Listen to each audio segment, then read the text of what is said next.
Joriy yilning 7-9 oktyabr kunlari Toshkent shahrida mahalliy kontentni oshirishda importni optimallashtirish bo'yicha Uzbek Import Fair 2025 birinchi xalqaro ko'rgazmasi bo'lib o'tdi. Ko'rgazmada O'zbekistonda ishlab chiqarish imkoniyati mavjud bo'lgan va hozirda asosan chetdan import qilinayotgan 3000 turdan ziyod tovarlar namoyish qilindi.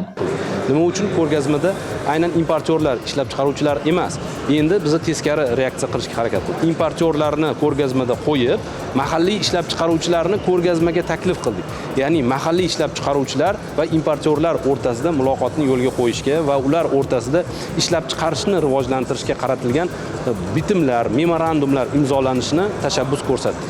Bugungi kunda mana ko'rib turibsizlarki, ko'rgazma doirasida bir qator eksport hajmlari bo'yicha, ishlab chiqarish hajmlari bo'yicha yoki hamkorlik qilish bo'yicha bitimlar va memorandumlar imzolanib kelinmoqda. Ko'rgazmada O'zbekistonga eng ko'p import qilinayotgan nufuzli xorijiy brend kompaniyalar vakillari bilan mahalliy tadbirkorlarning o'zaro uchrashuvlarini tashkillashtirish orqali xorijiy brenddagi mahsulotlarni O'zbekistonning o'zida ishlab chiqarish masalalari muhokama qilindi.